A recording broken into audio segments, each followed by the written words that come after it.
audio or video is strictly prohibited. If you have a mobile phone, please take a moment now to turn it off. And if you have a pager, you need to get yourself a mobile phone. For your convenience, toilets are located in the bathroom. Please take a moment now to locate the exits nearest your seats.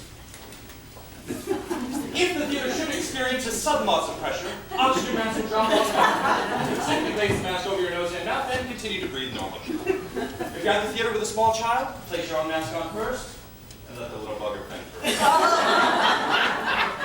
Allow me to introduce myself. My name is Josh Marchetti, and it gives me great pleasure to announce we are about to attempt something we believe unprecedented in the history of civilization.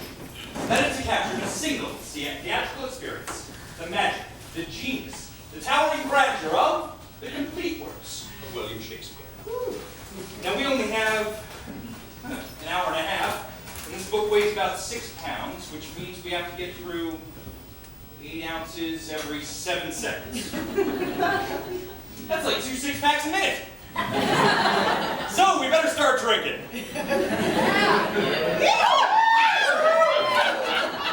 like that too.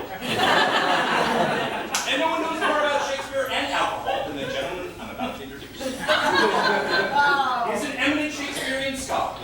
He holds a certificate of completion from eminentshakespeareanscholar.com. He's here tonight to provide the complete works of William Shakespeare, abridged with a much-needed preface. Please welcome me and joining Mr. Jim Ringo.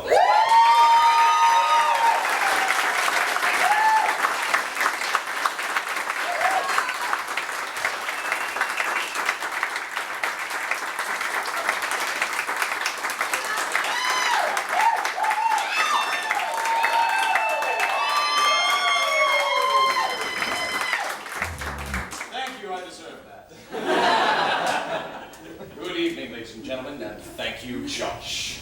Now, William Shakespeare, playwright, poet, actor, Stratford's proudest flower, transplanted from the heart of the English countryside to bask in the warmth of London's literary greenhouse. A man who, despite the ravages of male-pattern baldness, planted the potent seed of his poetical genius in the fertile womb of Elizabeth's England. There, it took root and spread through the lymphatic system of Western civilization, becoming that oozing carbuncle of knowledge and understanding that grows even today on the very tip of our collective consciousness. And yet, how much do we intellectually flaccid members of the 21st century truly appreciate the plump fruit of Shakespeare's productive loins? Let's find out, shall we? Bill, can we have some house lights, please? Now, you are a theater-going crowd, obviously of above-average literary sensibility, and yet, if I may just have a brief show of hands, how many of you have ever seen or read any play by William Shakespeare?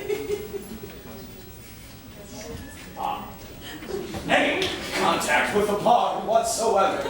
His face does hello. I think you're screwed. Why? I think they know more than we do. But you're an eminent Shakespearean scholar. No. I'm preeminent.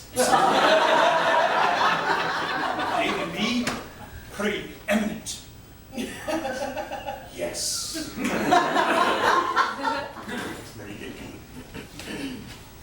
All right. How many of you have ever seen or read All's Well That Ends Well? Okay. Let's see if we have any super eminent Shakespearean scholars in this. How many of you have ever seen or read King John? King John, anyone? Oh, really? Did you see it or read it? Read when? How long ago was that?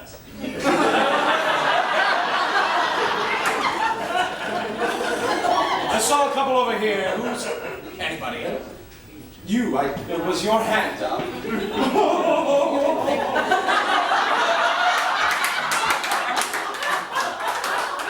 Did you see it or read it? Oh, where? New Britain. New Britain. Sorry. You should be. you, sir? Did you see it or read it? Oh, I downloaded it. Would you mind telling us what it's about? Yeah, sure. It's about a king who's a hunchback. No. King John is not about a hunchback. As any preeminent Shakespearean scholar can tell you, King John is about a king named John. Would you stand up, please, sir? Yeah, sure. Ladies and gentlemen, ecce homo! Hey! Judging by your obvious lack of fluency in Latin, might I guess you've not matriculated? Not today, no. Look! This man, ladies and gentlemen, abandoned by our educational system, awash in a sea of sexual ambiguity, hopped up on empty kilobytes of virtual Viagra. Now, look at the person sitting next to you.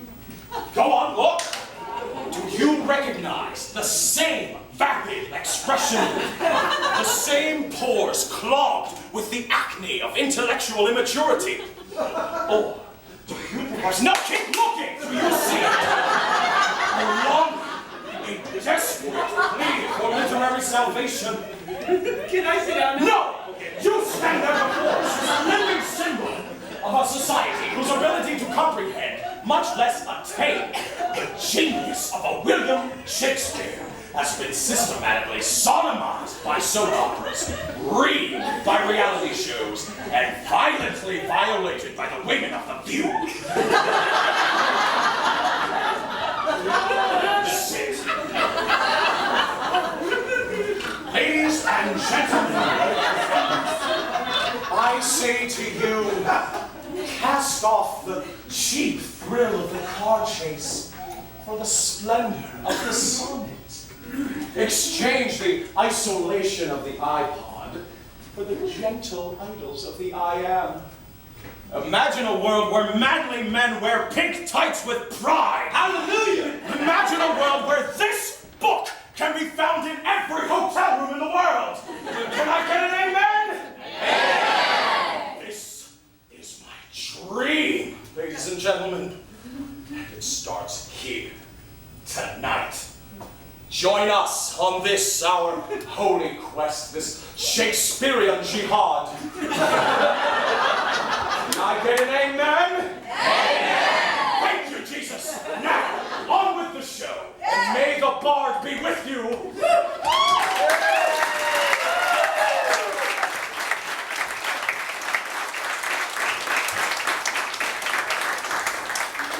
Those of you who own a copy of this book know that no collection is complete without a brief biography of the life of William Shakespeare.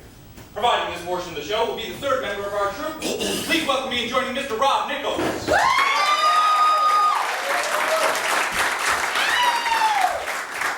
Okay, so I Googled Shakespeare and I found some great stuff for you guys. William Shakespeare. William Shakespeare was born in 1564 in the town of Stratford-upon-Avon, Warwickshire. The third of 8 children, he's the eldest son of John Shakespeare, a locally prominent merchant, and Mary Arden, daughter of a Roman Catholic member of the landed gentry. In 1582, he married a farmer's daughter named Anne Hathaway. He married Catwoman? Different Anne Hathaway. Shakespeare arrived in London in 1588. There he dictated to his secretary, Rudolf Hess, the work of Mein Kampf, in which he set forth his program for the restoration of Germany to a Germany that annexing Austria, the Sudetenland, and the remainder of Czechoslovakia. Shakespeare invaded Poland on September 1st, 1939, thus precipitating World War II. I love the internet. Shakespeare remained in Berlin when the Russians entered the city and committed suicide with his mistress, Eva Peron. He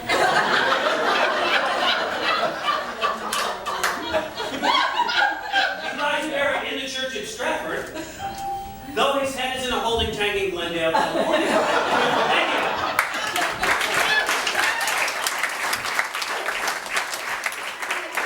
Ladies and gentlemen, without further ado, we are proud to present the complete works of William Shakespeare, abridged.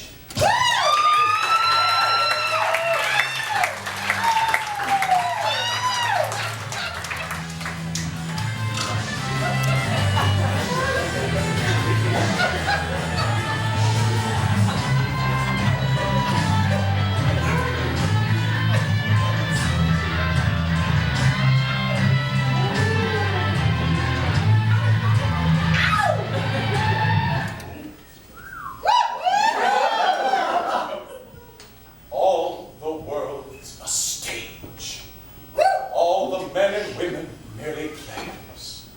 They have their exits and their entrances.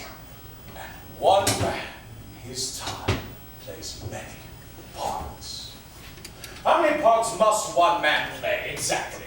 Well, according to my calculations, there are exactly 1,122 roles in Shakespeare's works. It's far too many. Now take, for example, his most popular play. It's Romeo and Juliet.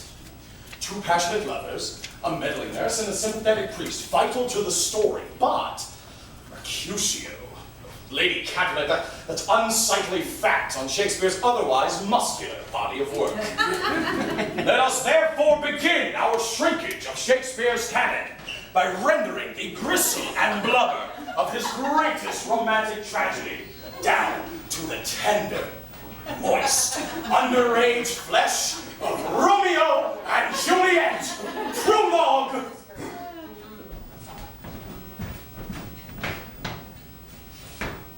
Two households, both alike in dignity, in fair romance where they are seen. From ancient grudge, break to new mutiny. Ha! Ooh! Civil blood makes civil hands unclean. From forth the fatal loins of these two foes, a pair of star-crossed lovers take their life. Whose misadventured piteous o'erthrows do with their death bury their parents' strife. Thank you.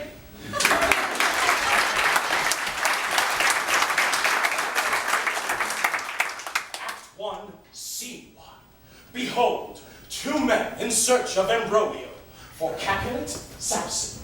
For Montague, Benvolio. Verona's fragile peace shall be undone, and tragedy begin with the biting of a thumb. Oh, I like to ride when Shakes I took him in the morning. I like cheese.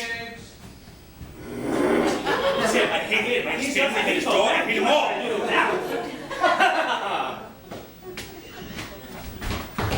Do you bite your thumb at me, sir? No, sir, but I do bite my thumb. Do you bite your thumb at me, sir? No, sir, I do not bite my thumb at you, sir, but I do bite my thumb. Do you quarrel, sir? Quarrel, sir?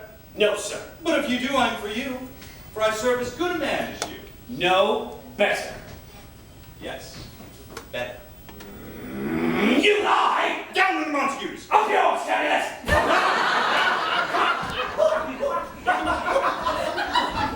Distraction! What?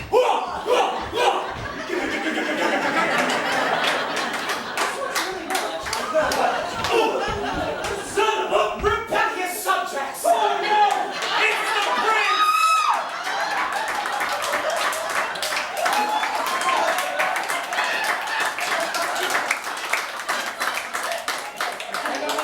To the peace. On pain of torture, throw your mistempered weapons to the ground and hear the sentence of your movie, Prince. You, Capulet, Montague, Capulet, you, Capulet, shall go along with me. Benvolio, come you this afternoon to know our father.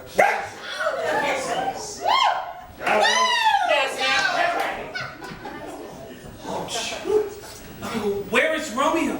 I saw you him today. Oh, quite glad I am that he was not at this fray. Oh, but see, he comes. Good morrow, cuz. Is the day so young? 'Tis noon struck 9. I mean, the sad hours seem long. What sadness lengthens Romeo's hours? Not having that which makes them short. In love. Out Out of love. of her favor where I am in love. Oh, that love so gentle in her view should be so rough and tyrannous in proof. Alas, that love whose view is muffled still should without eyes see pathways to his will. Go ye to the feast of Capulet. There sups the fair Rosalind whom thou so lovest, with all the admired beauties of Verona. Compare her face with some that I shall show. Yea, I will make thee think thy swan a crow. None fairer than my love. There's free beer. Oh, let's go. Now, hie we to the feast of Capulet, where Romeo shall meet his Juliet, and in a scene of timeless romance, You'll try to get into Juliet's house. Hey, I just met you. Here's my mama. So call me maybe. Oh, she doth teaches the target. Did my heart love to now? For I never saw true beauty till this night. If I profane with my unworthiest hand the holy shrine, the gentle fine as this, my lips two pilgrims ready blushing stand to smooth that rough touch with a tender kiss. Oh, you do wrong your hands too much, pilgrim. For such manly devotion shows in this. For saints have hands that pilgrims' hands do touch, and palm to palm is holy palmer's kiss. Have not saints lips and holy palmers too? I pilgrim lips that they must use in prayer. Well, then, fair maid, let lips do what hands do. Oh, saints do not move the breath for prayer's sake. Then move not when my prayers affect thy gate. Oh, sin from my lips which they have took. Sin from my lips? Trespass me there, give me my sin again. No, I'm not kissing you, killed it there.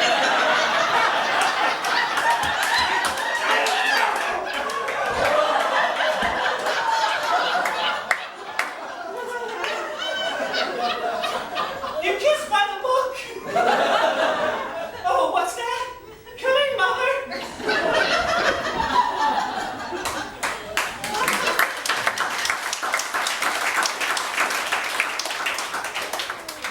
Next time. Is she a Capulet? Aye, so I fear, the more is my... What are you doing? Balcony scene. But soft, what like through yonder window breaks? Romeo, Romeo, wherefore? Wherefore art thou, Romeo? Deny thy father and refuse thy name. But if thou be but sworn my love, I shall no longer be a Capulet. What is in a name anyway? That which we call a nose by any other name would still smell.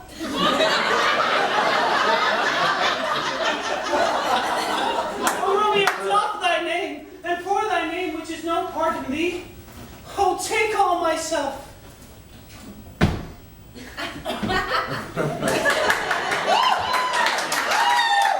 I take thee at thy word.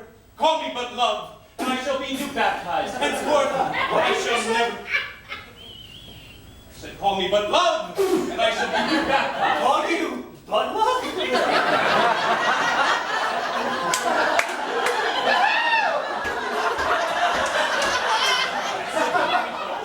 Okay, your name is but love. His name is but love. What manner of man art thou? Art thou not Romeo and a Montague? Neither, fair maid, if either thee dislike. Dost thou love me then? I know thou shalt say aye, and I will take thee at thy word. But if thou swear it, thou may prove it false. Oh, Romeo, if thou dost love me, pronounce it faithfully. Lady, by yonder blessed moon, I swear. I'll swear up by the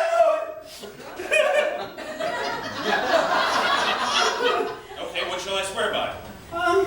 How about the ginger in the front row? I swear.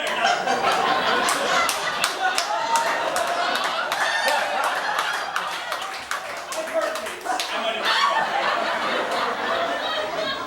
Do not swear at all. Although I take joy in you, I take no joy in this contract tonight. It is too rash, too sudden, too much like the lightning which ceased to be. Yet one could say it lightens. Oh, sweet good night. Sweet good night. Yo, butler! How wilt thou leave me so unsatisfied? What satisfaction can thou have tonight? I know! Second basis for a second date, sweetie. Good night, good night. Coughing with such sweet sorrow. Goodbye. Bye, love.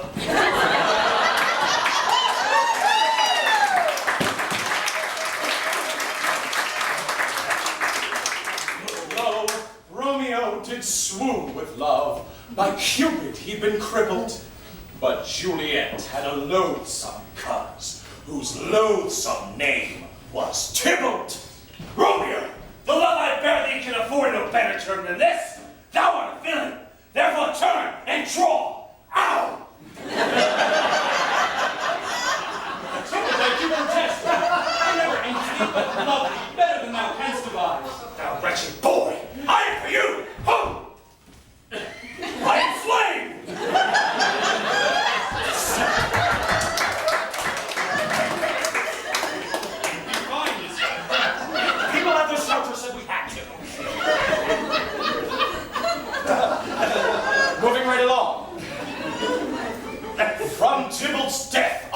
lovers, the two lovers are cursed. Despite best efforts of friar and nurse, their fate pursues them. They can't seem to duck it.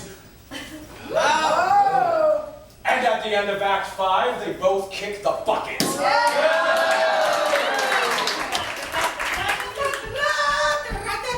Gallop apace, you fiery-footed steed, and bring forth cloudy night immediately. Come night, come gentle night, come Romeo, thou loving day and night. Come loving black-brown night, oh night, night, night, night, night, night, night. Come, come, come, come, come, come, come, and bring me my Romeo. Oh, it is my nurse. Your bones are hanging out.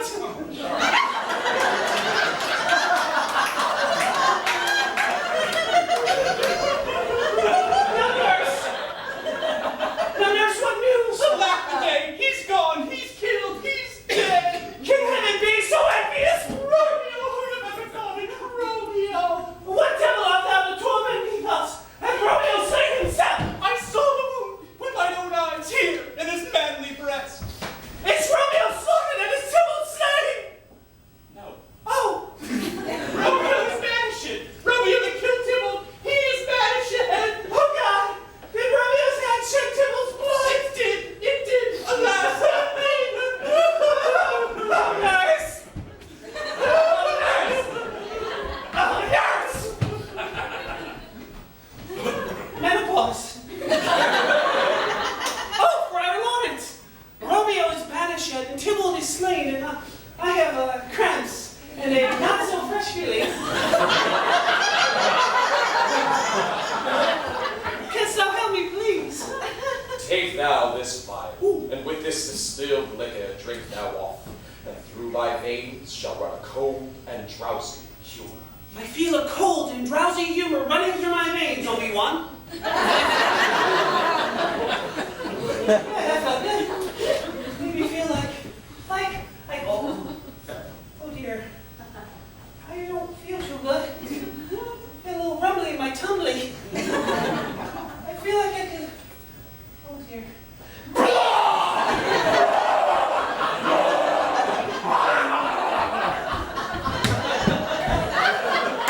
I feel much better now.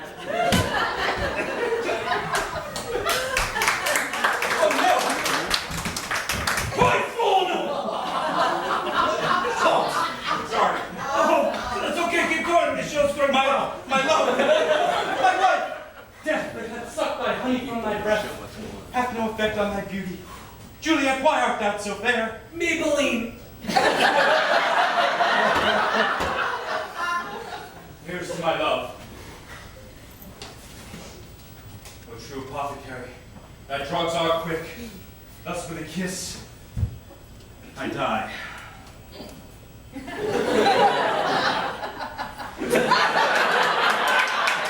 Thus with a kiss, I die. Good morning, Starshine. The Earth says hello. Hello!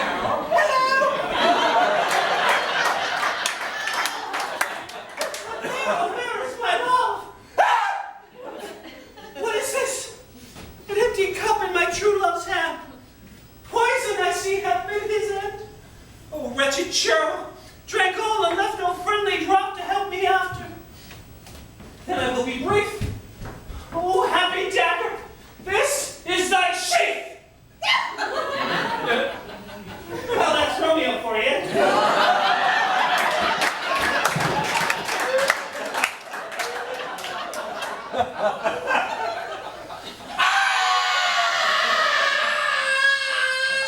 Oh, that didn't work.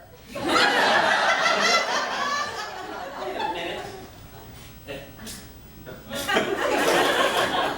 Oh, yes.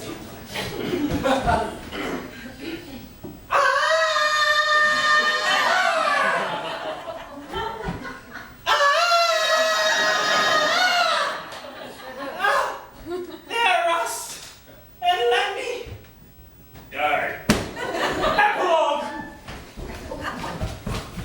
A gloomy peace with it this morning brings. The sun for sorrow will not show its head. Go forth and have more talk of these sad things. For some shall be pardoned, and some punished yet. For never was there a story more whoa than this of Juliet and her Romeo. And Romeo and Juliet are dead. Thank you, Wembley. Good night. Okay, we did that in like 12 minutes. Let's see, 12 times 37, 7 hours. Okay, we spent way too long on Romeo and Juliet, but it is a classic. Unlike our next play, which Shakespeare wrote as a 24-year-old starving artist, desperate for him, but too poor to know where his next banger was coming from. No surprise that an obsession with food dominates his first tragedy, the primitive revenge drama, Titus Andronicus, which we now present as a cooking show.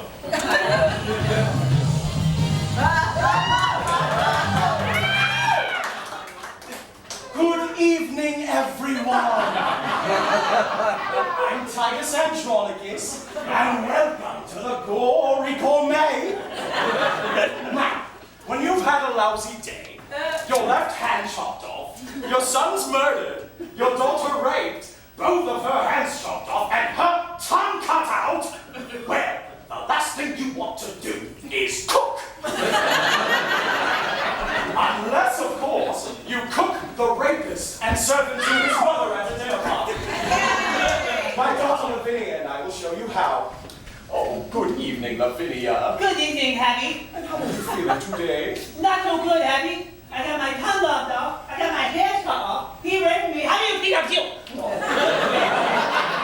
It's a kisser. But we'll have our revenge now, won't we? Now, hark, villain. I will grind your bones to dust. Of the blood and it, I will make a paste, and from that paste a coffin I will rear, and make a pasty of your shameful head. Come, Lavinia, receive the blood. Now, you're going to want to make a nice, clean incision from carotid artery to jugular vein, like so. Dad, that's really gross. Now, you're going to want to use a big bowl for this because the human body has about 4 quarts of blood in it. And when that he is dead, which should be right about now, let me grind his bones to powder small, and in this hateful liquor temper it, and in that paste let his vile head be baked at about 350 degrees. And 30 minutes later, you have this enough, which I prepared earlier. I even chopped up some lady fingers for dessert. Now, who will be the first to try this delicious high-protein treat? Come, gracious Lord. Oh, honey, I don't do protein. It's fine, sweetheart. Come, dread queen. Will't please you eat? Will't please you feed? It's finger-licking good.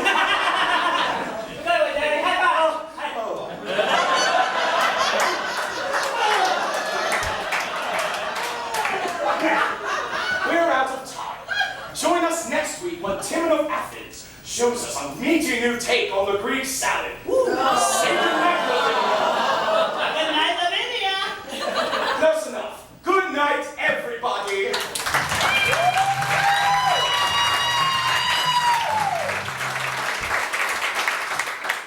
Disgusting, but inexplicably the biggest hit of Shakespeare's lifetime, which allowed Shakespeare, who is now swimming in sausages, to broaden his artistic horizons. Compare, for example, the immaturity of Titus Andronicus, the complex subtleties of the human condition. In his dark and brooding tragedy, Othello, the Moor, and Speak of me as I am, of one who loved not wisely, but too well. For never was there a story of more woe than of this of Othello and his Desdemona. No. Oh, Desi! Oh! Bill, can I have some lights, please? My apologies, ladies and gentlemen. It seems that Rob, secure in the infallibility of the internet, has Googled the word moor and determined that it is a place where one ties up boats. I did not Google it.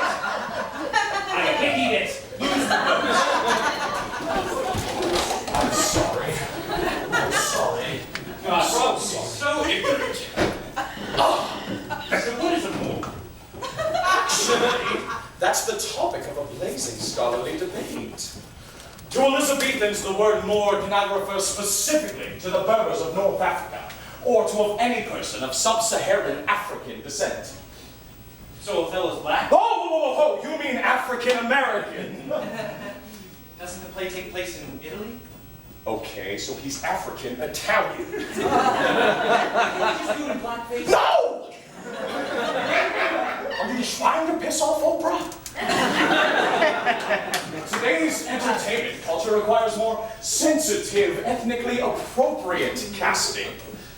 No, if we're going to do Othello, we can't do it without a genuine Koran spouting, spaghetti-loving homeboy. And well, we clearly do not fit that bill. No. Ladies and gentlemen, due to various cultural oversights on our part... Wait, guys. Just because we're white doesn't mean we cannot represent the Afro-Italian condition, yo! Oh, no. No, come on. I got an idea. It's a little bit old school, and it's totally boatless. We just need, we need a beat. We need kind of a boom, boom, shh, boom, boom, shh. Here's a story about a brother by the name of Othello. Hold on, wait, hang on, I'm still thinking. He likes white women, and he likes a limoncello. Oh, okay. Ooh. And a punk named Iago, who made himself a menace, because he didn't like Othello, the Moor of Venice. Boom, boom, psh, boom, boom, psh, boom, boom, psh. Here's a story about a brother by the name of Othello. He liked white women, and he liked limoncello. And a punk named Iago, who made himself a menace, because he didn't like Othello, the Moor of Venice.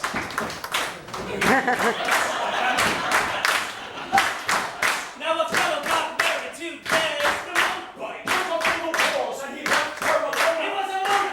Alona! He left her alone! He didn't write a letter anything.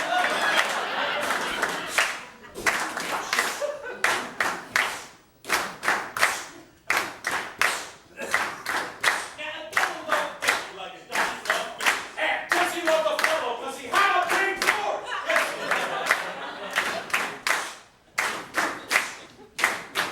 Now Iago had a plan that was clever and slick. He was crafty. He was sly. He was sort of a penis.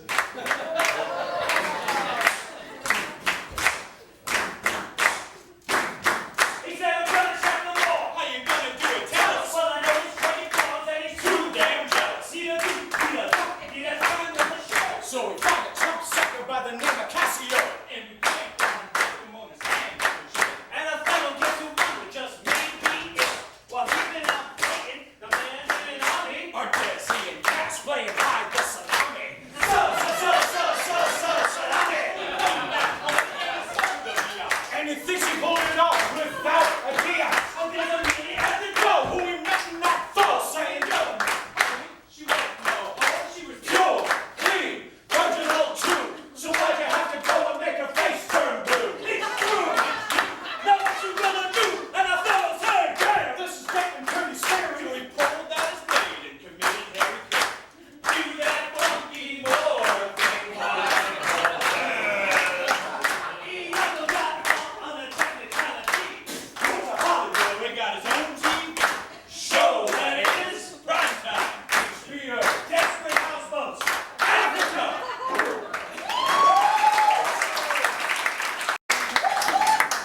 Let's lighten things up from all this heavy tragedy and move on to the comedies. Yes. Comedy. Whatever. He's still a big cheater. Hey. It's a real genius to milk 5 ideas into 16 plays. I know, but I can never tell them apart. Like, what's the one with the shipwreck, the identical twins, and the big wedding at the end? All of them. See, that sucks. Shakespeare obviously should have written one exemplary play instead of 16 sucky ones. Which is why I have taken the liberty of condensing Shakespeare's comedic diarrhea into a single, solid, well-formed lump of hilarity, which I have entitled The Comedy of Two Well-Measured Gentlemen Lost in the Merry Wives of Venice on a Midsummer's 12th Night in Winter. Or Cymbeline taming Pericles, the merchant in the tempest of love, as much as you like it for nothing. Or 4 weddings and a transvestite.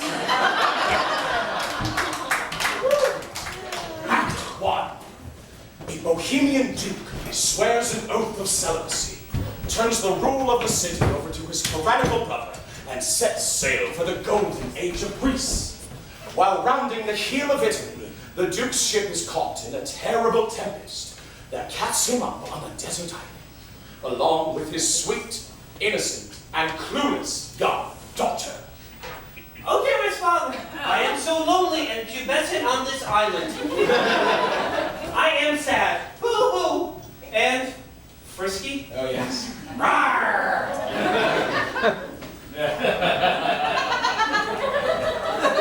Oh, precious daughter. Watch out for symbols of colonial oppression. In caves, waiting for virgins. Okay, bye-bye. Meanwhile, the Duke's long-lost son, a handsome, dashing, clueless young merchant, is also shipwrecked, coincidentally, on the very same island. How shall I survive? Without funds, in this strange foreign land. I know, I must needs find me an old Jew. Behold, here cometh the convenient Judeo-Italian stereotype now. What's the matter, you, huh? Wicked Jew tricks the merchant into putting his brains down as collateral on the loan. Such a deal. Act 2. Fearing ravishment, the clueless young princess disguises herself as a boy and becomes a page to a handsome, dashing, clueless young soldier. You there, boy. Yes, I mean, Yes. You shall woo the Lady Olivia for me, for she is shrewish, and I am sick with love. I too feel phlegmy down there. For while I may not say it aloud, I do love thee, though I am a boy. I swingeth not that way, boy. Deliver this letter to Olivia. Go, hence. Whence? Hie thee hither from hence to thence. Act 3. The beautiful, virginal, and clueless young princess arrives in man-drag to woo the Lady Olivia. It is I, the bitchy shrew Olivia. Come hither. Whither? Hither from thither. If you come in, I'll show you my zither. Act 4. On the 12th night of midsummer, a puckish sprite leads all the lovers deep into a forest and squeezes the Aphrodisiac juice of a hermaphroditic flower in their eyes, while the queen of the fairies seduces a rude mechanical who has the head of an ass. Yeah, but I have the ass of a man and I'm hung like a donkey.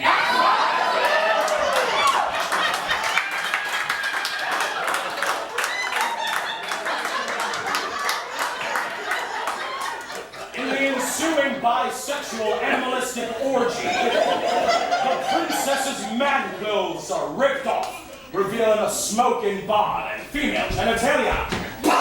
The merchant recognizes his sister, My nearly identical twin. My long-lost and strangely attractive brother. the shrew realizes she's bi-curious. Oh, brave new world. The dashing young soldier decides he actually prefers bottom. And thereby hangs a sweet tale. The Jew exits, pursued by a bear. Oi! A bear!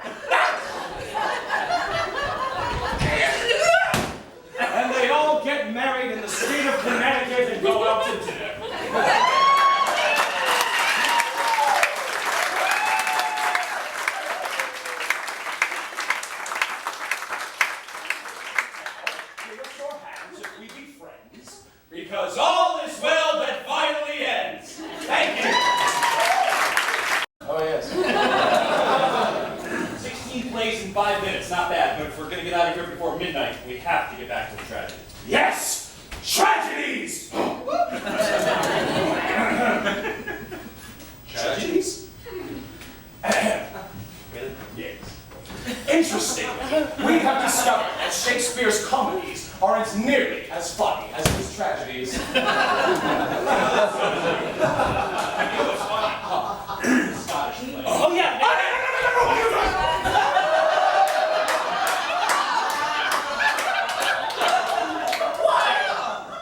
Because it's cursed. Bad luck to say that even that's shown in theater unless you're performing it.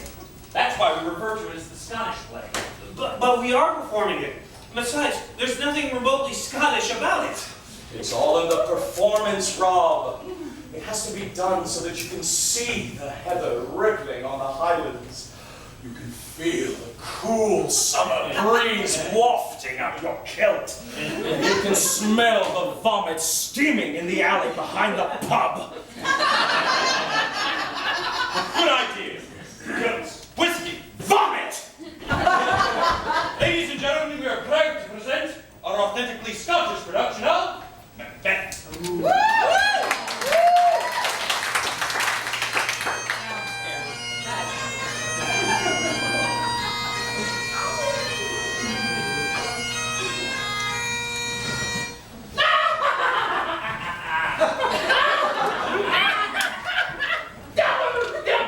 Toil and trouble. Stay here, perfect mock speaker! Tell me more! That poem!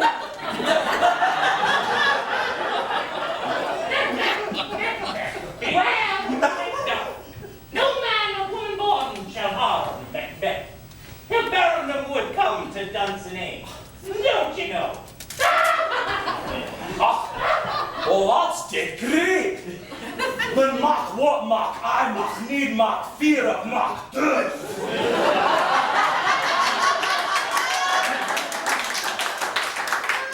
See you, Jimmy. I know that Macduff was from his mother's womb on time they ripped. What do you think of that? I do not agree with it, but I support the woman's right to choose. Let on, Haggis Prick! Macbeth, you killed me wife. You murdered me, that! You did a poop in me soup. I didn't lay.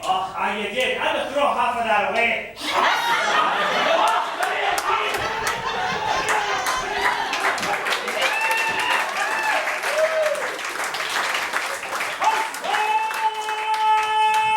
Shot!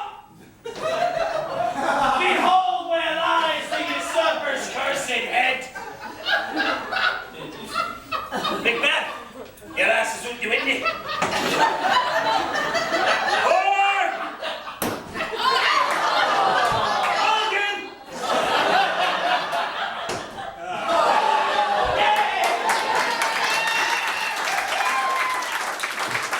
Never was there a story of more blood and death than of this of Mr. and Mrs. Macbeth. Thank you.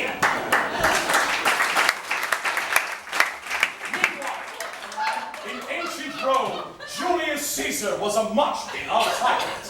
All hail Julius Caesar! Hail, citizens. Who was warned by a soothsayer. Beware of the eyes of March.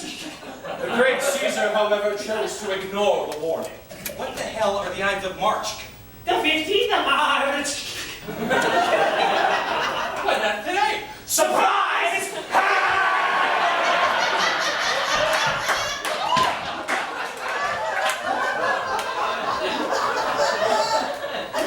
Et tu, Brute? Friends, Romans, lend me your ears. I come to bury Julius Caesar. Look what they did to my boy.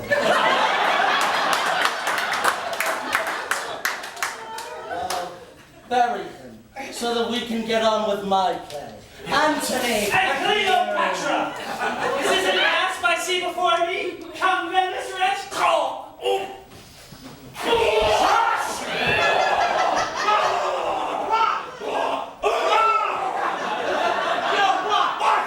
You have this really bizarre notion that all of Shakespeare's tragic heroines were really bad wigs and bombing on people before they died. It's an interpretation. Carving is not an interpretation. Well, they were into it. Rob, Antony and Cleopatra has nothing to do with gastrointestinal distress. It's an exciting transglobal thriller about political maneuvering across the ancient Mediterranean. Why didn't you tell me it was one of the trans-global thrillers? I love those. Especially the one that predicts wireless communication in the 21st century. What, sorry? Yeah, it's called Two Mobile Kinsmen. Oh, no. Shakespeare wrote a play called Two Noble Kinsmen. Not two mobile kinsmen. Two noble kinsmen.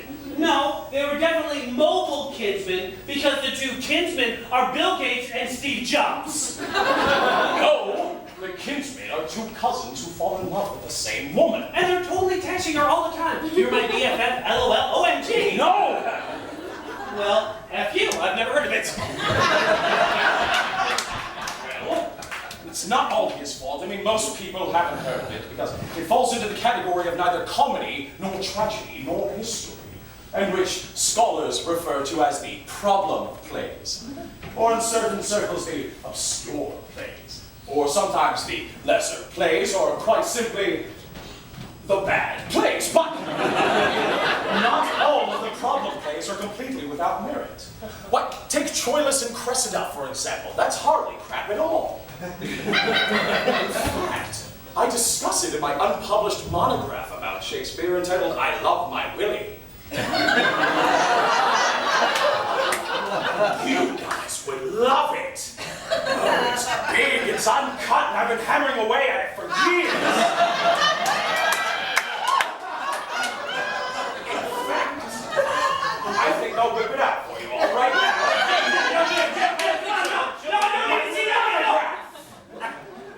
What else do you keep in your pants? Sandwiches, would you like one? Hey, Jim, why don't we do an interpretive dance performance art version of your thing? Yes, I love interpretive dance. It's so pretentious. Yeah, get some props. Well, now, wait a minute. I was hoping we could do a more straightforward, scholarly approach. Nah! Go ahead, read. We'll interpret. All right. Troilus and Cressida was written in 1603, published in quarto in 1604, and appears in the first folio. Although this version is some 166 lines longer than the second quarto edition of 1645, which is some 160. Ladies and gentlemen!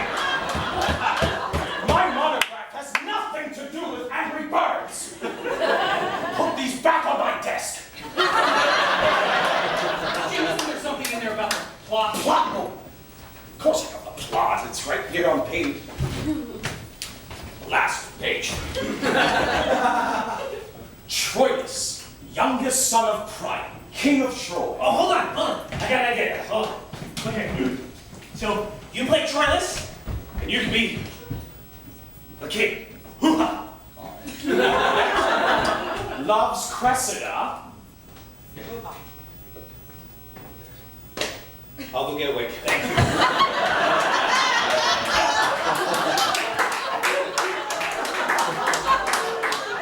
And has arranged with her uncle Pandarus for a meeting. Although she feigns indifference. Whoa, she's- I had to feign indifference. Yes! Meanwhile, Agamemnon. Agamemnon? Yuck. Jim, this is the kind of stuff kids hate to study in school because it's so boring. Right. As soon as you said the word Agamemnon, I was totally asleep. No, I promise these people that I will not do dry, boring, vomitless Shakespeare. You don't even know these people. Oh, that's not true at all. We bonded while I was sitting out there, and I care about each and every one of them. Oh, please. Come here. This is Lillian. She came all the way across town on a bus today just to see the show. Really? Study for? Disappointed, Jeff. And little Timmy, we thought he was coming to see coming to see Wicked tonight, and he gets ripped off. Wicked in this space.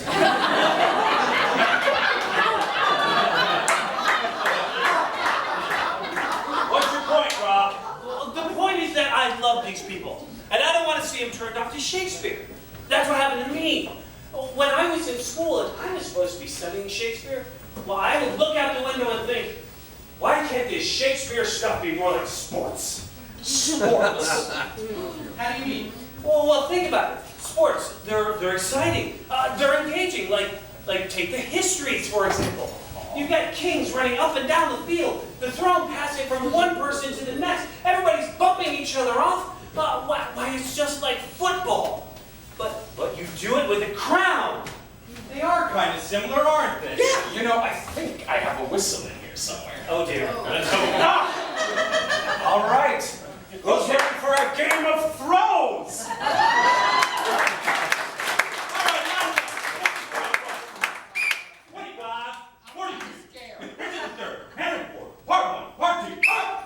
And the crown is snapped to Richard II, that well-spoken 14th century monarch. He's fading back to pass, looking for an heir downfield. But there's a heavy rush from King John. Sinks downward. The crown is in the air, and Henry VI comes up with it. Victory is mine. Ha! But he said immediately by King John. Oh no, he's cutting Henry VI into 3 parts. King John is in the clear. My soul hath elbow room. He's at the 20, the 30. Oh, he poisoned at the 40-yard line. Replacing him now is number 72, King Lear. To Reagan and Goneril, I hand off my kingdom. Cornelia, you go. Law. Oh, penalty marker on the field. King Lear, fictional character on the field. King Lear is disqualified. He's not happy about it. Replacing him now is that father-son team of Henry IV and Prince Al. Center snap to the quarterback. Quarterback gets to the hunchback. But Richard III's limp is getting in trouble. The horse, my kingdom for a horse. There's a pile up on the field. Fumble! And Henry VIII comes up with it. Is that 15 or 10? Stops the 5-yard line, chop off his wife's head. Who's your daddy? Oh my, you gotta believe this is the beginning of a Tudor dynasty. Henry V, Richard III, the whole family is friggin' absurd. Good Yankees!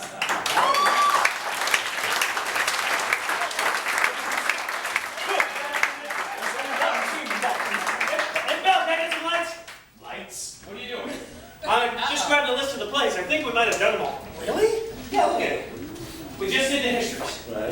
The comedies were a lump of hilarity. Okay, so that leaves the tragedies. Tennyson, Andronicus, we did with all the blood. Romeo and Juliet, we did. Right, we wrapped up Othello, we was in the football game, that was the bad Scottish accents. Julius Caesar, Troilus and Cressida, right? Tim of Athens, I mentioned. Ooh, what about Coriolanus? We should skip that play. Why? What's the matter with Coriolanus? I don't like it. I find it offensive. Yeah, I don't like the A's part. All right, so let's skip the 80s play. Okay, right. Well, I think that's all of them. I think we're done. Hey, it looks like we can let you guys go a little bit early tonight. Wait! No. Hamlet! Wait. Shakespeare did not write Hamlet. Of course he did. Then what's it about? You know, it's a story about the young prince struggling with his conscience after his uncle murders his father.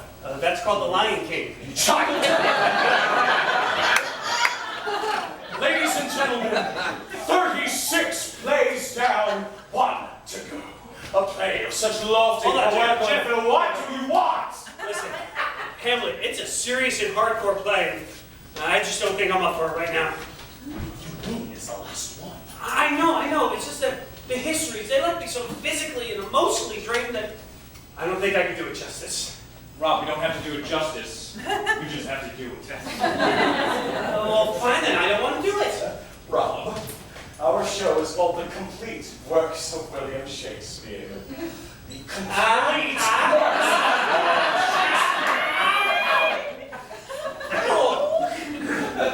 we could call them the complete works of William Shakespeare, except Hamlet. That's the stupidest thing I've ever heard. Ever? That you've said lately. Bob. I think all your new little friends out here would like to see Hamlet. What do you say, Jack?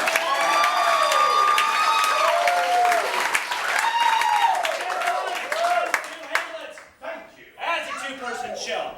If you guys are so hot to do it, I'm gonna sit down over here. Oh, you can stop! I'm sweating here. Piece of cheese?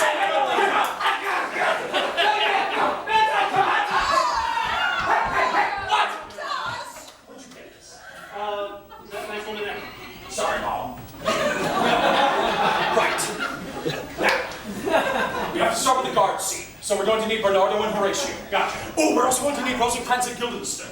Forget them, yeah, don't play there. Hey, Robert! I'll do it! I'll kill little Timmy! All right, but I think it's going to turn him off to live theater. Damn it! Get back here, you Shakespearean lady!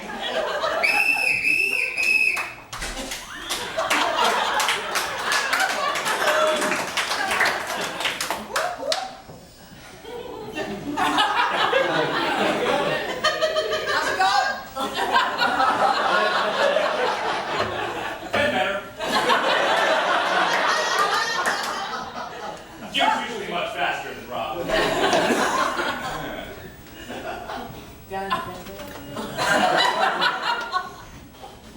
Well, Okay, hold on.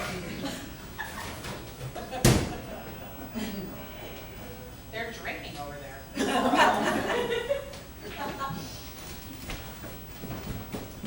Who's there?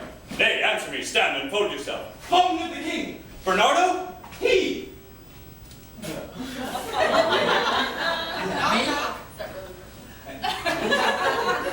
Not No, not believable. Not Try a wing.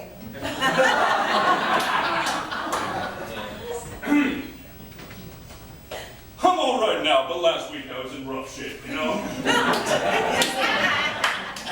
I called my wife. I said, honey, I'm thinking about the last time we had sex. I'm getting excited. She said, who is this?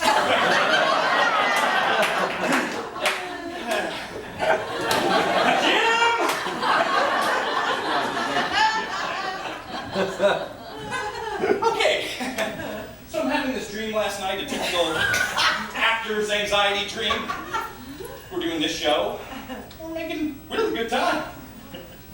Then I realized we haven't quite read all the plays yet. We're just kind of making stuff up as we go along. And Jim and Rob disappear. And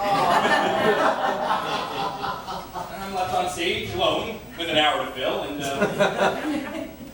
the lights go out. It's intermission, and I am naked.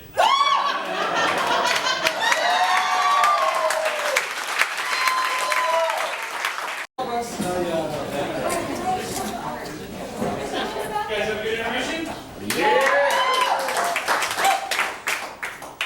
You didn't happen to see the two other idiots in the parking lot, did you?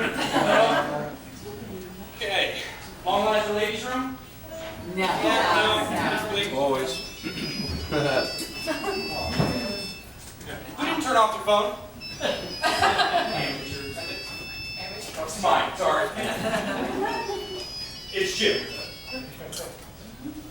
Jim, where are you? Which airport? I thought Rob's on a no-fly list. Put him on the phone. Rob, what the hell do you think you're doing? I'm sorry, Rob. Hi, how are you? I'm fine. Actually, I'm not fine. I'm standing here with beautiful people staring at me and What? No, I'm not naked. No, you may not speak with Lillian. Because she doesn't want to have anything to do with you till you're back on stage performing Shakespeare like a little trooper. Yes, that does sound like something she would say. Okay, put Jim back on. What? I love you too. Jim, how far away are you? Well, what the hell am I supposed to do in the meantime? No, I'm not going to do a striptease. What? Oh. Okay. All right. Sorry. All right, sounds good. Okay, I'll see you when you get there. Oh, Jim, don't give Rob any candy. He knows blood sugar. Jim? Damn it, Jim.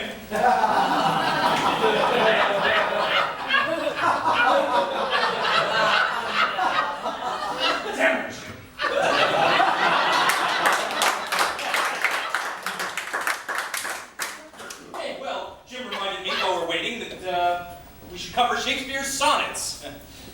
Shakespeare wrote 154 Shakespearean sonnets, which we've condensed onto this 3x5 card. Now, what I was thinking is maybe you could pass it among the audience. Say, we started with you, sir. You take it, you did enjoy it, pass it to the person next to you. Go on down the row. And when it gets to you, sir, at the end, if you wouldn't mind passing it to the table behind you, and then back and forth, back and forth, back and forth, back and forth, back and forth. And when it gets to you, ma'am, in the back over there, if you wouldn't mind running it down to these tables over there. And back and forth, back and forth, back and forth, back and forth.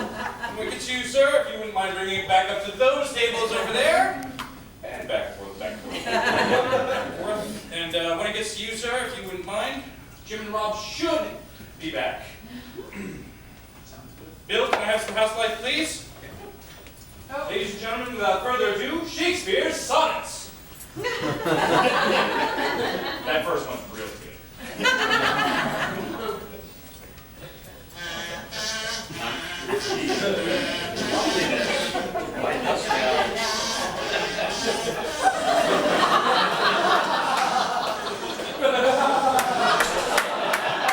Honey, we're home! Give me the love, baby! That's right, baby! We're back and we're ready to do Hamlet! Woo! H-E-L! M-E-T! H-E-L! M-E-T! What's it spelled? Helmet! Yeah! I'm gonna go get my helmet! Woo! No more Red Bull. I told him that if he came back to do Hamlet, then I would take him to Disney World. As long as you're taking. Well, it's a vacation. Right. Where were we? Here. 36 plays down, 1 to go. Bill, would you set the scene for perhaps the greatest play ever written in the English language?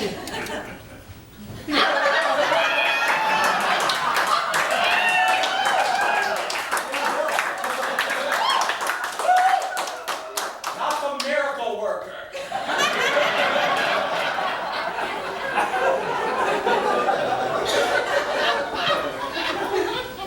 Helmet.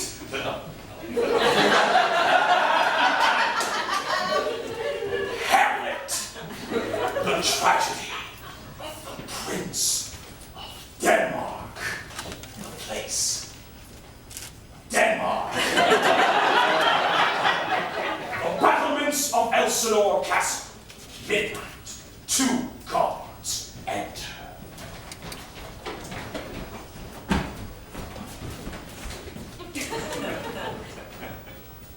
Hamlet! Who's there? Hey, answer me! Stand and hold yourself! Lord of the King! Bernardo? 'Tis he. 'Tis news struck 12. Get thee to bed, Fellatio. Horatio!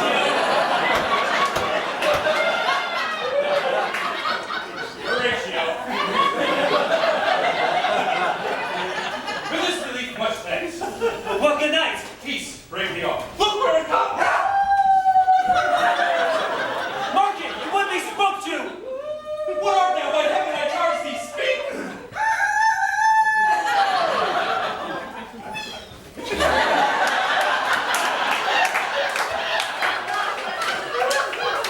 Tis gone! It was about to speak when the sock crew.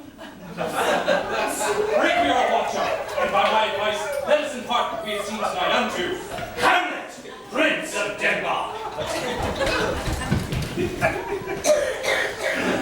Oh! That this too solid flesh would melt, thaw, and resolve itself into a dew. That it should come to this, but 2 months dead, so loving to my mother. Frailty, thy name is woman. Yeah, you married to my uncle, my father's brother. The funeral baked meats did coldly furnish forth the marriage tables. My lord, Horatio! Ha, ha, hoo, hoo, hoo, hoo.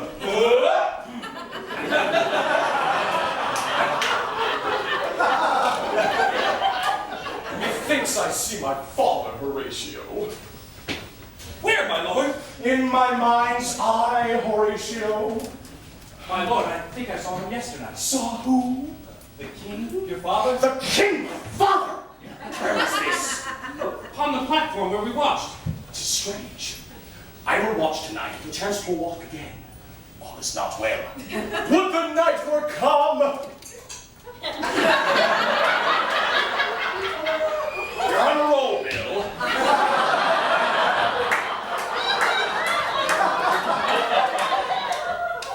Hello! The air bites shrewdly. It is very cold. Brr. Look, my lord! It comes! Angels and ministers of grace defend us. Something is rotten in the state of Denmark. Marty!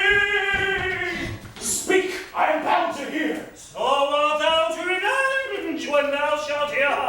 If ever didst thy dear father love, revenge is foul and most unnatural murder! Murder! Murder!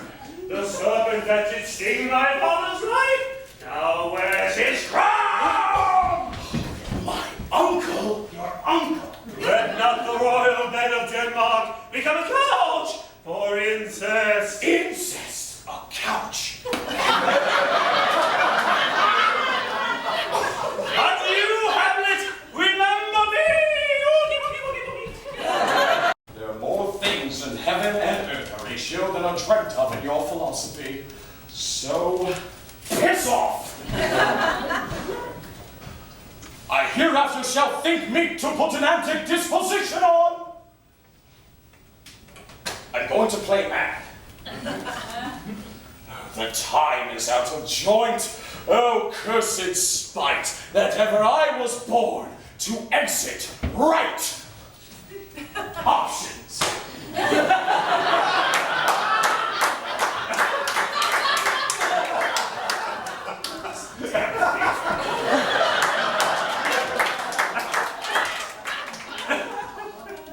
Neither a borrower nor a lender be.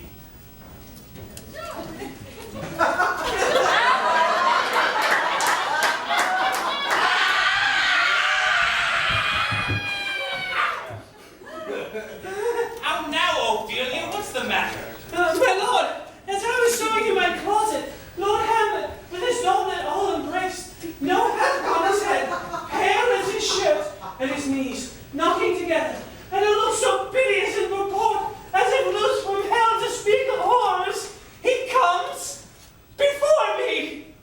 Ew. Mad for thy love? I know not. Why, this is the very ecstasy of love. I have found the cause of Hamlet's lunacy. Since brevity is the soul of wit, I shall be brief. He is mad. Look you where the poor wretch comes free. Away, I give you such. How does my good lord, Hamlet? Well, God mercy. Do you know me, my lord? Excellent. Well, you are a fishmonger. What do you read, my lord? Words. Words. Words. Don't just be madness. There's a method.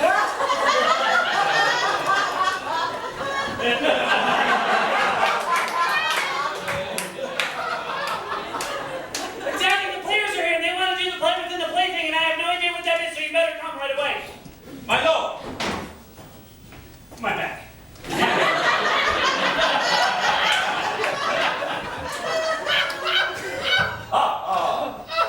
I am but mad north-northwest.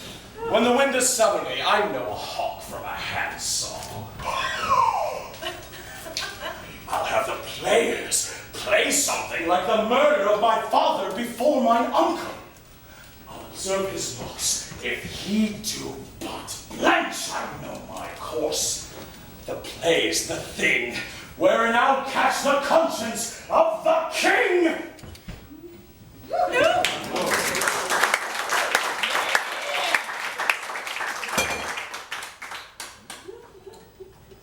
To be or not to be? That's the question. Which is nobler in the mind to suffer the sins and errors of outrageous fortune? Or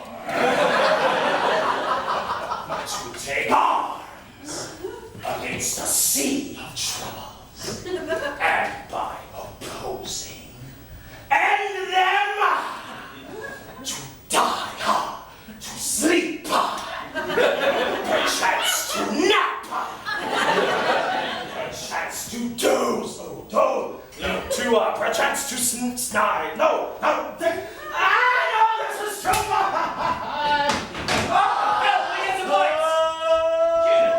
Jim, what happened to your speech? They were laughing at me.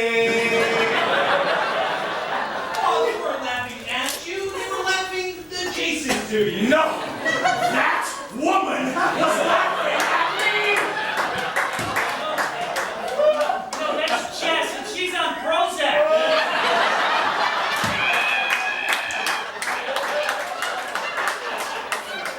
They laughed at me just like they laughed at Quinn. Ladies and gentlemen, this is a heavy-duty emotional speech, and, well, frankly, Jim hasn't quite been feeling himself lately. Who is this Quinn person he keeps going on about? I don't know, there's a bratty character named Quinn on Glee. She is not bratty. She is going through hell. First she gets pregnant with Puck's baby, and then she gets kicked off the Cheerio squad. And then she has to give the baby up to Rachel's biological mother, Shelby, and then she has both on and off again relationships with both Finn and Puck, and then she finally gets her life back in order, gets accepted to Yale, and then she's in a terrible car crash. Because she was texting. She's paralyzed from the neck down for the rest of her life. Until senior prom. She walks down the aisle and transfers her title of prom queen over to Rachel so that she and Finn could be and you don't even care! You watch Glee. Maybe. So, Jim, all that stuff you were telling us about killing our televisions and embracing the boss, what was all that, BS? No. Jim, you're not really a preeminent Shakespearean scholar, are you? Are you? I'm not even post-eminent. But you took that course. I didn't finish it, but I saw your certificate. I made it in Photoshop. I don't even know who you are. I thought that the world of Shakespearean scholarship would go fast cars and hot babes, but it's not. It's all full of folios and quartos and iliads and so cold. When I'm in there with the Glee Club, I've got those harmonies and fierce choreography and those super believable storylines. I admit it, I'm a Gleek.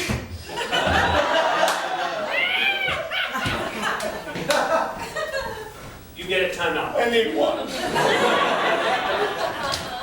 Ladies and gentlemen, I'm sorry, but it appears that we're going to have to skip the to be or not to be speech tonight. Oh, we can't skip the to be or not to be speech. It's the most famous speech in all of Shakespeare. It's overrated. Overrated? Well, think about it. Hamlet is talking about killing his uncle, and then he's talking about killing himself. I mean, where does that come from? It totally weakens his character. It makes it more complex. The layers give it meaning. The layers make it sucky. It's all those big words and long speeches that nobody understands, right? Good.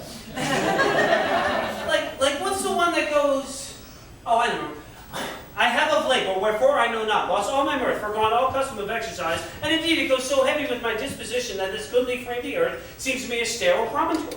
This most excellent canopy, the air, look you, this brave overhanging firmament, this majestic roof fretted with golden fire. Why, it seems to me no more than a foul and pestilent congregation of vapors. What a piece of work is man, how noble in reason and how infinite in faculty, in form and moving, how express and admirable, in apprehension, how like an angel, in action, how like a god, the beauty of the world and the paragon of animals, and yet to me, what is this quintessence of dust? Man delights, not me. That didn't suck.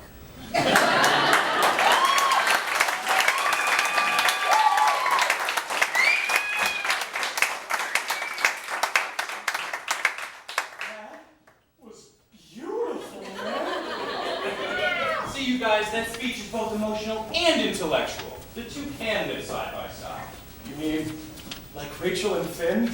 Good days. But I said good day. So when I play Ophelia, I could add some layers to her? It would be appreciated. I mean, she's not all screams and vomit, you know? There's something going on in that pretty little winged bird. I think I get it now. She's complicated. And I bet it's in the get thee to a nunnery speech. I bet that she's thinking stuff and she's feeling stuff, like at the same time. In fact, let's do that scene real quick. No, we can't. If Ophelia is really that complicated, we need to peel her brain open like an onion. No, that's gross. No, that's great. Rob, you're actually having a rare moment, Lucy. Yes, we'll do a Floridian analysis. Okay, so I'll play Ophelia, but I need one of you guys to play the end. Josh. Whoa. I'm already playing Polonius and Laertes. And the play within the play scene's coming up. I'm overbooked. Jim? Hello, Hamlet. Fine. I'm gonna get one of my new friends to do it. Oh. Ron, you can't just pull some bozo on stage to play Ophelia's brain. She is not a bozo. Can I borrow you for a minute, please? Come on, talk her up.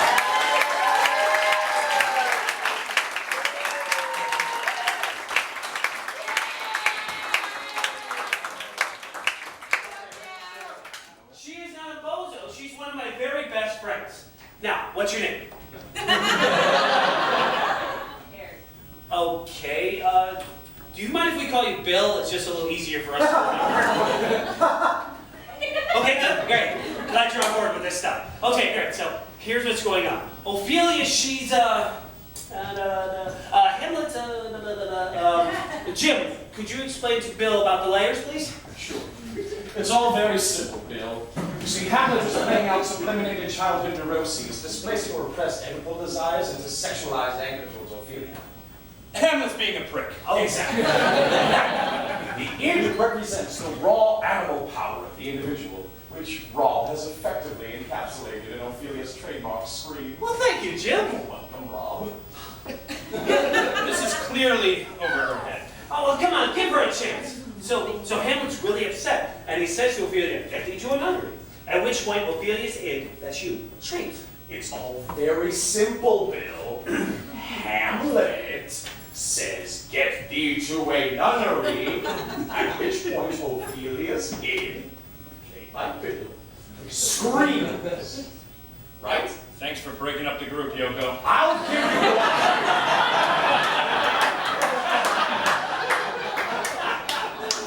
Just let me step into character. Get thee to a nunnery! Scream.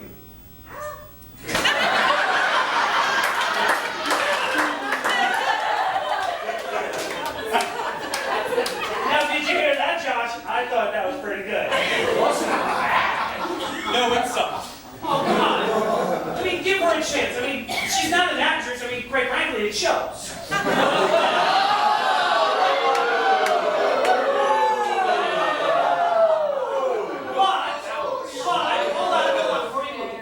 You showed a lot of heart, and a lot of courage, and a lot of what Shakespeare would call chutzpah. think to get a better screen, we need to get everybody involved, you know? Kind of build a supportive environment for Bill, whatever your name is. We need to divide the rest of the audience up into Ophelia's ego and superego. Nice. Okay. Fine. I'll get the ego. Bill, can I have some house lights, please? Oh, what a shock. Josh is getting the ego. Oh, mine is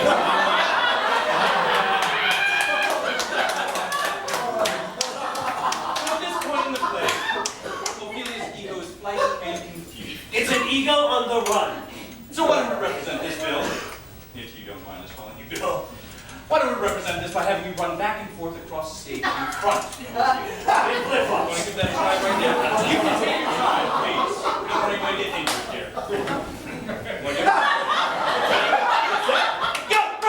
Go! Go! He's an egomaniac.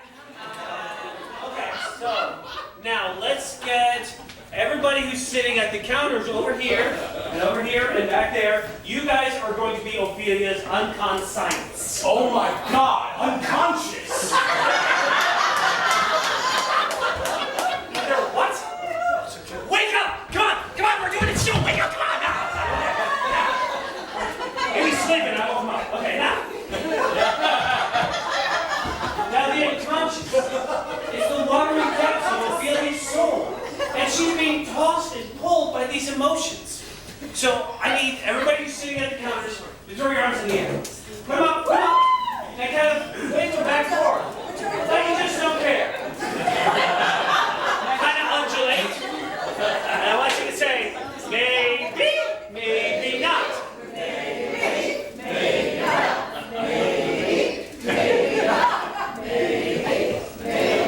Well done, yes. Hold on 1 second. Except you. You weren't doing it as loud as everybody else. So you know what that means. You get to do it all by yourself. All right, arms up. Don't worry, no one's looking. Do you need the line? Do you need the line? Yeah. Sorry. Maybe not. On your mark. Get set. All alone. Maybe, maybe not. Maybe.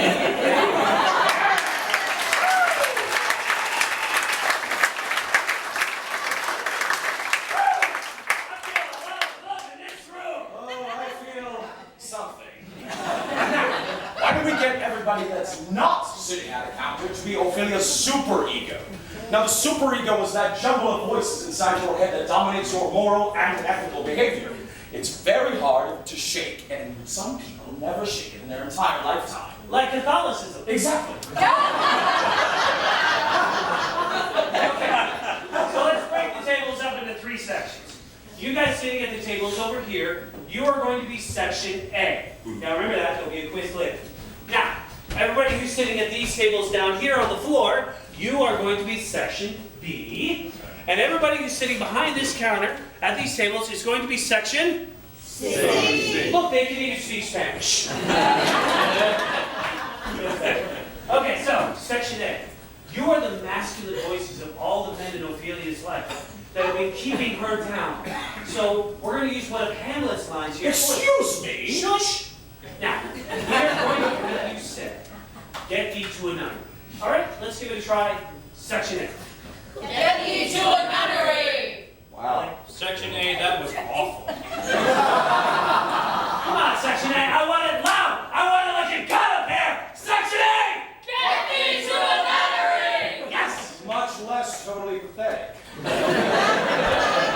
Now, Section B. You are what we would call the inner claw. Whoa, Freud would call it the libido. Or whatever. So you're the voice in her brain that wants to get it on with Hamlet. You're the part of her brain that says, look, do something with yourself. Put on some makeup. Don't wear brown skirts. I mean, just look. Not you. The khakis wonderful.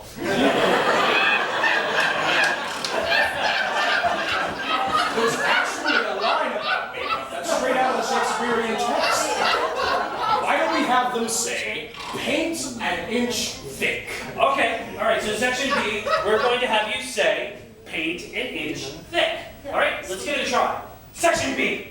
Paint an inch thick. No, we're section A, you can learn something.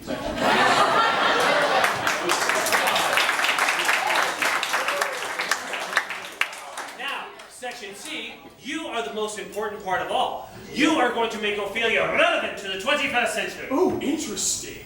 Like maybe she wants power, but doesn't want to lose her femininity. Maybe she wants to be a corporate executive, but also raise a family. Maybe she just wants to say to Hamlet, look, cut the crap, Hamlet. My biological clock is ticking, and I want babies now. Why would you just like to say that?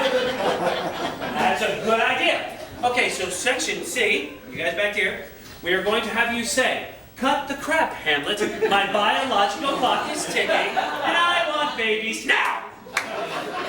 All right, so let's give it a try. That's awfully long. I know, but don't worry. I'll go do it with you the first time. Then you're on your own. Okay, ready? Section C.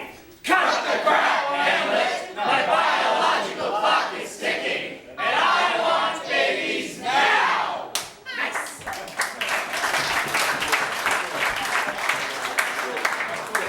That was a fantastic C-section.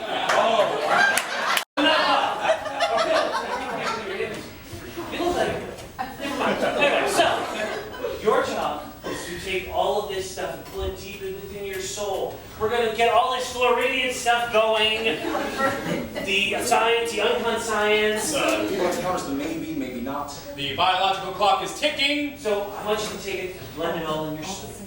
We're going to whip this crowd into a mighty frenzy. And then I will stop everything. All attention will go to you, and you will let out a scream that will minimize Ophelia's age. God, she can't wait.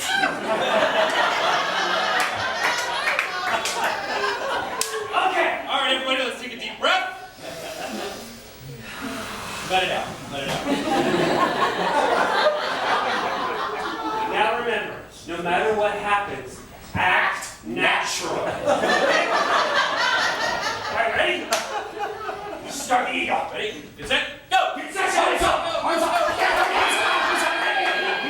Section B, go.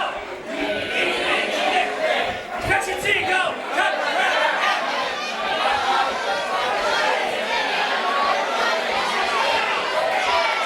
Section C, go.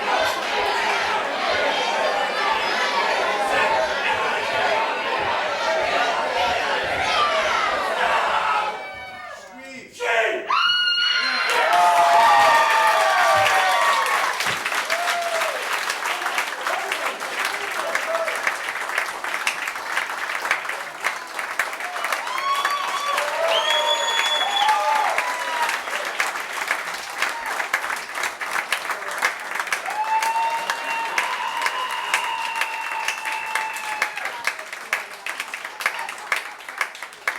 Well, we really shared something there, didn't we? Once we digress. Back to Hamlet. Act 3, scene 2. The pivotal play within a place, where Hamlet discovers conclusive evidence that his uncle murdered his honor.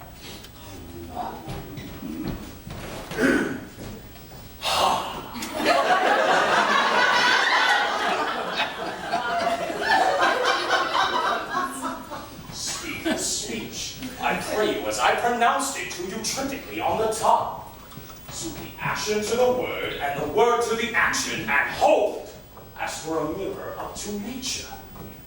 Will my lord hear this piece of work? I, and the king too, presently.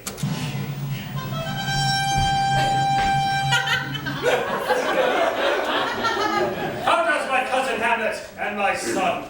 A little more than kin, and less than common. I know not these words. They are not mine. My lord, take a seat. Thank you. You, up. The king wishes to pardon his royal law. It's all right here for you. I'll even be a nice guy and give it to you. Very comfy. Sit down. My lord, the royal theatre of Denmark is proud to present the murder of Gonzalo. A puppet show. I love wacky puppets. Thank you. My lord, Act 1.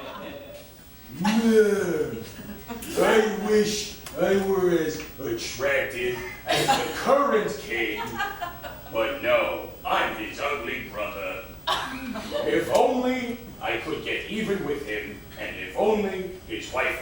backstabbing whore.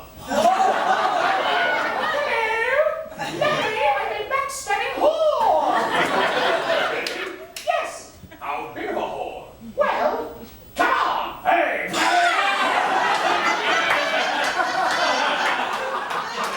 How likes my lord the plague? The lady doth protested too much. Get it? You guys have no idea what's going on. My lord, Gesundheit! I'm on fire. I am a good king with an incredibly sexy son named Hamlet. Everybody loves me. I can't wait until my brother gets here for his visit. Brother, you look different. No. It's a metaphor. For what? the king rises. Give over the play! Lights away! I'll take the ghost word for £1,000. My lord, the queen wishes to speak with you in her closet. Then I shall come. What? To my mother's closet. Behind the arras, I'll convey myself to hear the process.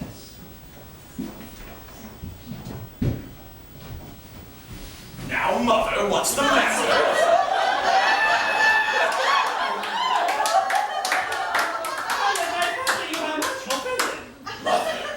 You have my father much offended. What wilt thou do? Thou wilt not murder me. Help! Help! Help! How now, rat?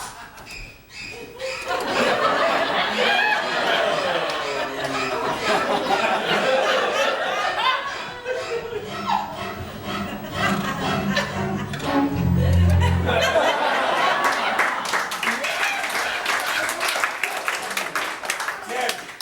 Dead for a ducky. Dead? Where's Polonius? At supper. At supper where? Not where he eats, but where he is eaten. Oh no! It's Laertes! Son of Polonius! Brother to Ophelia. And a snappy dresser. King! Hold it down! Where's my father? I'll be revenged for Polonius' murder.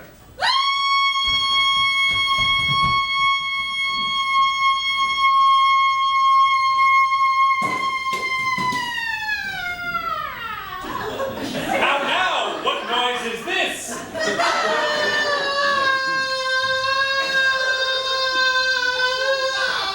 Sweet Ophelia!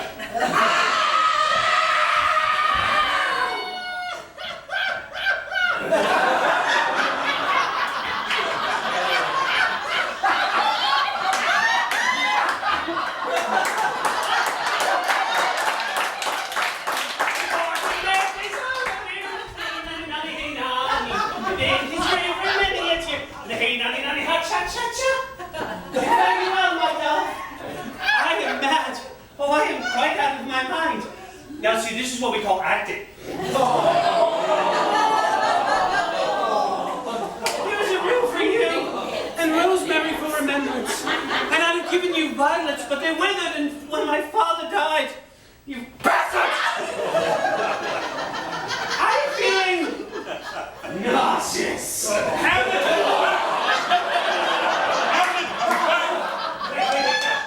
What's the next scene with Ophelia in it? There are no more scenes with Ophelia in it. But I can do it now. I've got these layers. That's all Shakespeare wrote. Well, then what happens to her? She drowns. Oh?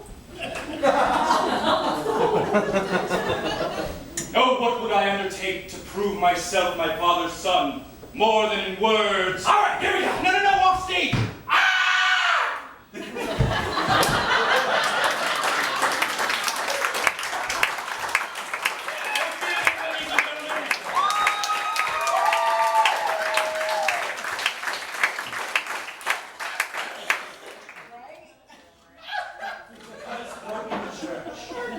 And I, to that end, I'll anoint my sword in unction so mortal that where it bleeds, no cataplasm can save the thing from this compulsion. I don't know what it means either. This skull had a tongue in it and could sing once. And then it took Zumba.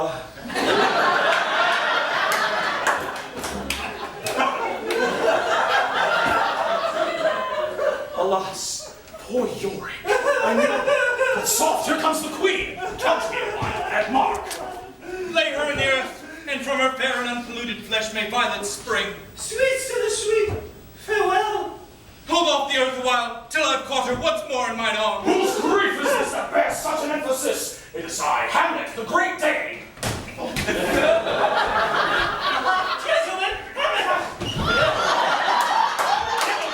I will fight with him until my eyelids no longer wag.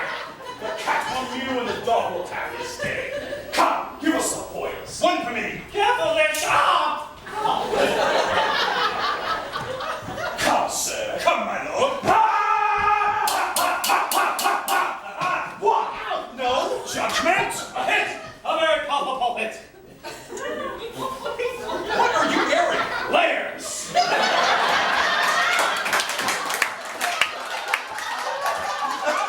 Hamlet, here's to the house. Nay, sit a while, uncle. Mother? Whatever you are. Ha! Ha! Ha! Ha! Ha! Another hit. What say you? A touch. A touch. Are you confess? The queen carouses to thy fortune, Hamlet. Madam, do not drink. I will, I pray you pardon me. It is the poison cup. It is too late. Come for the third layer, please. Ha!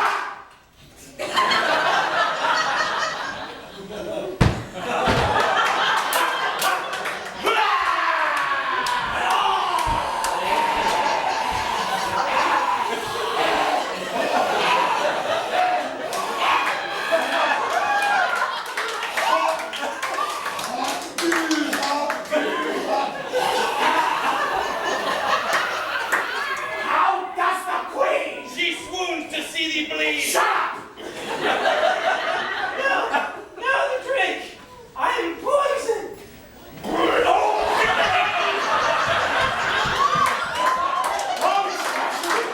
Sing it out! It is here, Hamlet. Here I lie, never to rise again. I can no more. The king's to blame. What? The point in venom too? Then venom till I work. Cunt! Incestuous! Murderous! Cross-dressing devil! Oh, my mother! Forgive me, Hamlet. Here I lie, dead by mine own treachery. Heaven make thee free of it. I follow thee. Those of you who look pale and tremble at this chance, who are but mutes or audience to this act, if ever thou didst hold me in thine hearts, absent thee from felicity a while, and in this harsh world, draw thy breath in pain to tell my story. The rest is silence.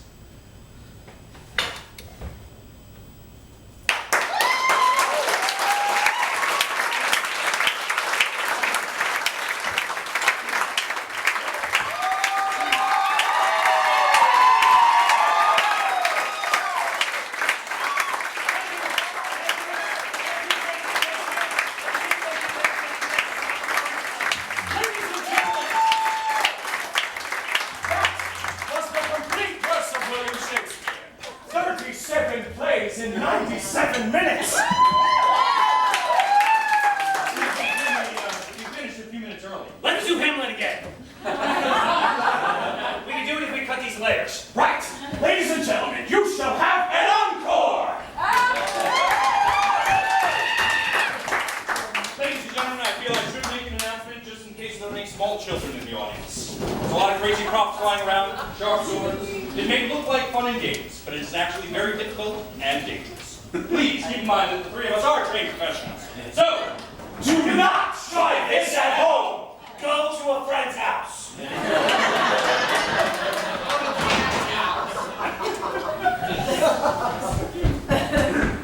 Oh, that this too solid flesh would melt. my lord, I think I saw your father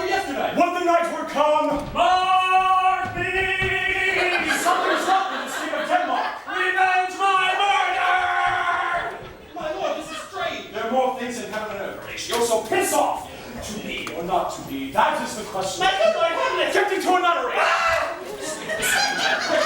On the top! Give over the flag! I'll take the ghost word for 1,000 pounds.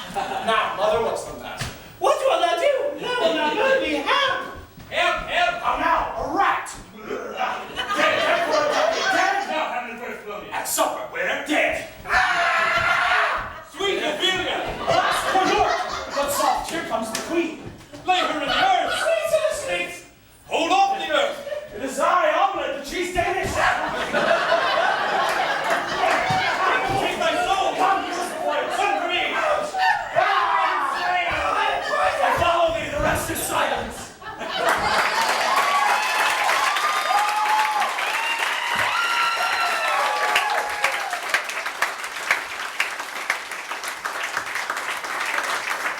How much time do we have left? 30 seconds. Right, ladies and gentlemen, we shall do it faster!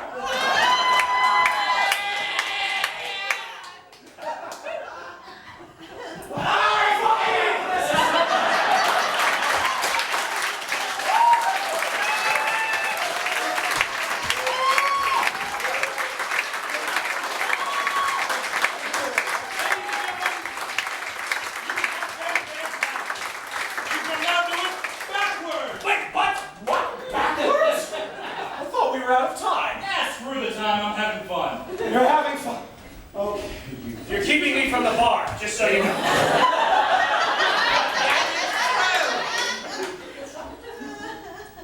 Silences rest, not thee follow I. Voice and am I all? Dame thee, Hamlet, is this? Earth thee off holes! Sweet, country, sweet! Earth thee in her lay! Queen thee comes here, Yorick, for alas. Ophelia, sweet! Dead company, or dead. Help! Help me, murder not wilt thou, do thou wilt what? Imagine thee what's mother now. Cecil, connect! Tongue the untributely, speech the speak. Nunnery ain't me to get. Lord, my God! Be two or not, be two. Off pace Horatio. Earth and heaven is Who is this, Lord? Denmark is save of rotten is something. Definitely mother go fly, keep that right mind. Not with solid flesh to this that. Oh, you think!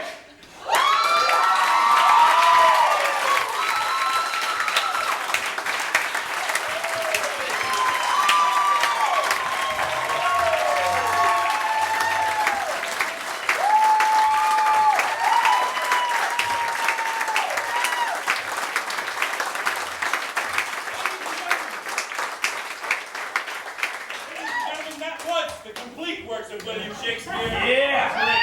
If you enjoyed the show, please tell both your friends. And if you didn't enjoy the show, then this was Spider-Man. Turn off the dark.